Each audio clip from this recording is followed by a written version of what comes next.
जिन बालिकाओं की जो 9 से जिन बालिकाओं की 9 से लेकर 15 वर्ष की उम्र हो गई है, उन बालिकाओं के लिए इस सरकार द्वारा फ्री के अंदर HPV वैक्सीन है वो लगाई जा रही है। बताया जा रहा है कि इसी वैक्सीन को लगवाने के बाद में है जो भी महिलाएं हैं या जो भी किशोर किशोरियां हैं, या तो उनके अंदर तो उनके जो गर्भाशय है उनके अंदर उस गर्भाशय के अंदर कैंसर की वाली जो कैंसर बनती है तो वो कैंसर न बने, इसके लिए ये इस वैक्सीन का इस्तेमाल किया जा रहा है। ये HPV वैक्सीन है क्या? यह HPV वैक्सीन है। यह ऑस्ट्रेलिया के जो जो 2 डॉक्टरों द्वारा इसकी खोज की गई थी। फिर बाद में है 20 वर्षों तक इसके बारे में सबसे ज़्यादा जो प्रयोग करने वाला है वो अमेरिका है, और उसके बाद में भारत है। भारत है खुद अपने स्तर पर, भारत के जो खुद अपने स्तर पर है इस वैक्सीन का उत्पादन करता है, जो सर्वाकेई के नाम से जानी जाती है। अब बात आती है कि यह सर्वाकेई वैक्सीन वास्तव में सभी लोगों के लिए अच्छी है या खराब है। इसका जो 14-15 से वर्ष की जो बालिकाएं हैं तो उनको एक डोज दिया जाएगा। फिर 14-15 से लेकर 19 वर्ष तक की बालिकाएं हैं उनको एक डोज दिया जाएगा। फिर बाद में अगर 19 से लेकर 30 तक की एज वाली है उनको 2 डोज दिए जाएंगे, और 30 से लेकर उससे अबाव वाली जो महिला है उनको 3 डोज दिए जाएंगे। अब बात यह आती है कि अगर ये वैक्सीन सही है तो इसके परिणाम है, दुष्प्रभाव है, उसके बारे में कोई जिक्र नहीं दे रखा। जनरली जिक्र दे रखा है, गूगल पर भी सर्च मार के देख लो आप लोग, अगर उस पर भी दे रखा है तो इसके दुष्परिणाम ये है कि लगाने के बाद में खुजली होगी, वहाँ पर सूजन आ सकती है, या वहाँ पर थोड़ा बहुत शरीर के अंदर एलर्जी हो सकती है। तो ये वाले प्रभाव तो अगर कोई भी वैक्सीन लगवाते हैं तो वहाँ पर उस स्थिति में भी देखने को मिलता है। क्या आपको लगता है कि ये वैक्सीन हमारे लिए बिल्कुल सही है? अगर हमारे लिए सही है तो हमारे लिए तो सही है। एक समय पर जब कोरोना आया था तो वो वैक्सीन भी हमारे लिए बहुत सही थी, और लोगों ने इतना विश्वास किया कि जान की परवाह किए बगैर उस कोरोना की वैक्सीन को है लगवा लिए। और उस कोरोना की वैक्सीन को लगवाने के बाद में कि स्थिति ये देखने को मिल रही है कि ज़्यादातर लोगों के हार्ट अटैक वाली स्थिति है वह हो रही है, और कुछ लोग तो है पैरालिसिस हो रहे हैं, और बहुत सारे लोग हैं वो उनके मस्तिष्क में है ब्लड के क्लॉट बन जाते हैं या कई लोगों की तो है साधारण स्थिति में बैठा हुआ है और उसकी है साइलेंट अटैक आ गए, यानी कि अटैक वाली स्थिति है आ रही है सबसे ज़्यादा। और सबसे ज़्यादा यानी कि वैक्सीन कोरोना की वैक्सीन लगवाई हमने, और तो भी हमारे लोगों को किस उम्र में मरना चाहिए, लेकिन बिना वजह अटैक आ रहे हैं, पैरालिसिस हो रहे हैं, मस्तिष्क के अंदर नसें फट रही है, ऐसी स्थिति देखने को मिल रही है। और फिर बाद में जिस जो कोरोना की जो वैक्सीन जिस देश से खरीदी थी या जिस कंपनी से खरीदी थी हमारी सरकार ने, वो कंपनी हमारी सरकार को 54,000 करोड़ रुपए चंदा भी देती है।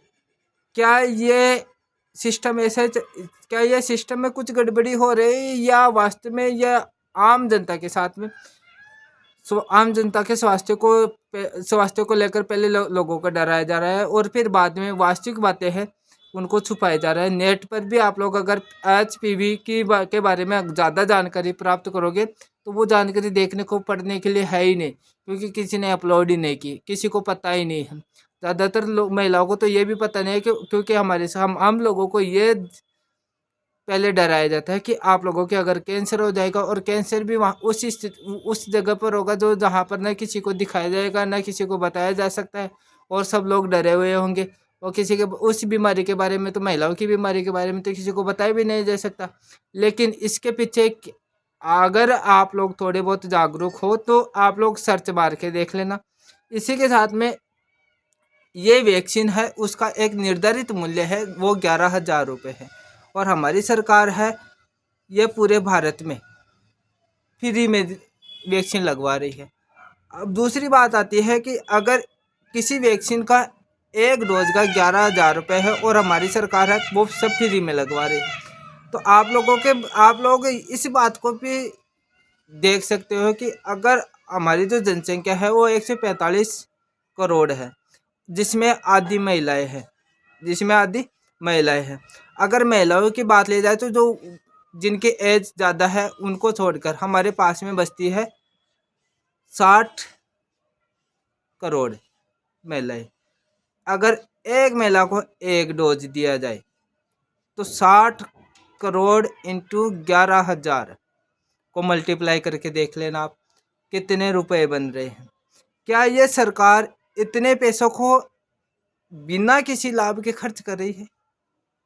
या ऐसा तो नहीं हो रहा कि ये जो सरकार है या जो ये सरकारी हमारा जो तंत्र है ये लोगों को पहले डराएगा, फिर बाद में इंजेक्शन लगेगी। अगर वो इंजेक्शन लग गया, कोई इंजेक्शन लगाने वाला डॉक्टर है वो ये गारंटी नहीं ले सकता कि है ना इस वैक्सीन के कारण आप लोगों की ये बीमारी नहीं होगी। और क्या पता है वैक्सीन अभी आप लोगों ने लगाए उसका परिणाम आज के 5 साल या 10 साल के बाद में देखने को मिले, और ऐसी स्थिति हो जाए कि है ना कैंसर के जगह जगह हॉस्पिटल खोल दिए जाए।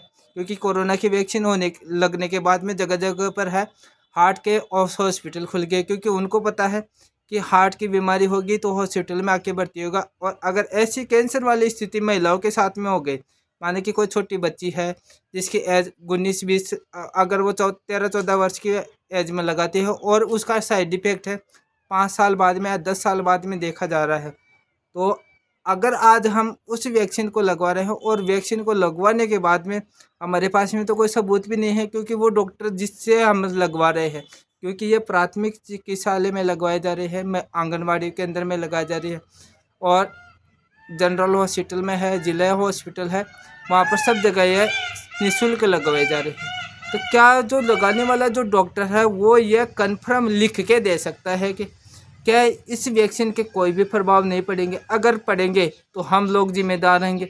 अगर हम लोग वो कोई जिम्मेदारी नहीं ले रहा है तो सच में ये वैक्सीन सही है या गलत है?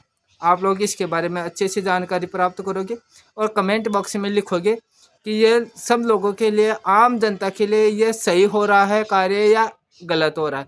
अगर सही हो रहा है तो बहुत अच्छी बात है, और अगर गलत हो रहा है तो सब लोगों का जीवन काल है। बहुत सारे लोग हैं जो ज़्यादातर उसमें महिलाएं हैं, क्योंकि अगर किसी भी परिवार की अगर कोई महिला है और वो बीमार पड़ जाती है तो उसको सही करने में है लाखों रुपए, यानी कि 10 जिसके जो एक पति है अगर उसकी पत्नी है बीमार हो जाती है तो वो अपने जो जीवन काल की जितनी भी संपत्ति है, चाहे वो कर्ज लेके है या उसने बचा के रख रखी हो, तो वो सारी संपत्ति है वो उसको सही करवाने में लगा देगा। और डॉक्टर को तो चाहिए क्या, सरकारी हॉस्पिटल में तो थोड़ा बहुत इलाज हो जाएगा, लेकिन अगर अच्छा इलाज हो, अच्छा जहाँ पर कैंसर की बात होती है तो वो सरकारी हॉस्पिटलों में वो सुविधाएं उपलब्ध ही नहीं है। और प्राइवेट हॉस्पिटल वाले तो हैं जो लाश है, मरने के बाद में लाश हो जाती है बॉडी, उसके भी पैसे ले लेते। तो क्या यह आम लोगों के लिए बिल्कुल सही है या सब लोगों के साथ में अत्याचार हो रहा है? कमेंट बॉक्स में आप लोग ज़रूर लिख के बताओगे और ज़रूर आप लोग इसके बारे में अच्छे से अच्छे सूचनाएं हैं वो इकट्ठी करोगे और सब लोगों एक दूसरे को जागरूक करोगे, क्योंकि हो सकता है कि बहुत सारे लोगों के साथ में गलत हो जाए और पता ही नहीं चले। क्योंकि कोरोना की वैक्सीन आई थी, उस वैक्सीन आने के सब लोगों ने यहाँ लाइनें लग के लगवा ली, और लगवाने के बाद आज परिणाम, पहले जब ये वैक्सीन आई थी तब उसके कोई परिणाम नेट पर, कोई कहीं पर, गूगल पर कहीं पर भी नहीं थे। लेकिन आज जो वो डॉक्टर आज ऐसे बोल रहे हैं कि कोरोना की वैक्सीन की वजह से लोगों के हार्ट अटैक आ रहे हैं, कोरोना की वैक्सीन की वजह से लोग पैरालिसिस हो रहे हैं, कोरोना की वजह से साइलेंट अटैक आ रहे हैं, कोरोना की वैक्सीन की वजह से ये सब कुछ हो रहा है।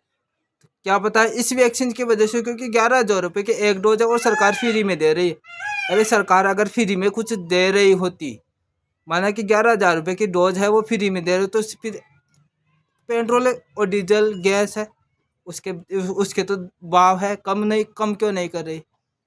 अगर आप लोगों को मेरी राय अच्छी लगती है, मेरी बात अच्छी लगती है, तो पहले चैनल को लाइक करना, शेयर करना, और आप अपने दोस्तों के पास में इस वीडियो को जरूर जल्दी से जल्दी और ज़्यादा से ज़्यादा पहुँचाओ, क्योंकि ऐसी सिचुएशन आने वाली है कि 60 करोड़ महिलाएं हैं, अगर ग्रसित हो गई तो कोई भी हरा बंदा है वो बता नहीं पाएगा, और डॉक्टरों के हो जाएंगे मजे, और जिनके पेरेंट्स हैं कैंसर के शिकार होंगे, या हो सकता है कि नई लाइलाज बीमारी के शिकार होंगे, या हो सकता है कि सबके लिए वो सही भी हो। तो मैं ये रिक्वेस्ट करता हूँ कि अगर ये वैक्सीन पूरी की पूरी सही है तो इसके बारे में सबसे पहले एक नोटिस जारी किया जाना चाहिए कि इस वैक्सीन के बारे में सारी सूचनाएं हैं। जैसे आप लोगों ने देखा कि बहुत सारी बीमारियां हैं उनके वैक्सीन बनती है तो उनके दुष्परिणाम प्रभाव है, उनके बारे में सब कुछ बताया जाता है, लेकिन इस वैक्सीन के बारे में आखिर क्यों नहीं बताया जा रहा। अगर बताया जा रहा है तो बिल्कुल छोटी सी जानकारी बताया जा रहा है कि ये वैक्सीन है यहाँ से, जबकि चीन देश है वो खुद अपनी वैक्सीन बना रहा है। ज़रूरी थोड़ी है कि वो अपने हिसाब से यही वाली फॉर्मूला इस्तेमाल करेगा। चीन भी है ये वैक्सीन बना, जरूरी नहीं कि वो यही फॉर्मूला इस्तेमाल करेगा। लेकिन इसके बारे में आप लोगों को एक बार दोबारा जांच अच्छे से देख लेना है। धन्यवाद। यह वीडियो जो भी देख रहे हैं उन सबको भाई बहनों से मेरा निवेदन है कि इसके बारे में अच्छी से अच्छी जानकारी आप लोग एकत्रित करेंगे। थैंक यू, धन्यवाद।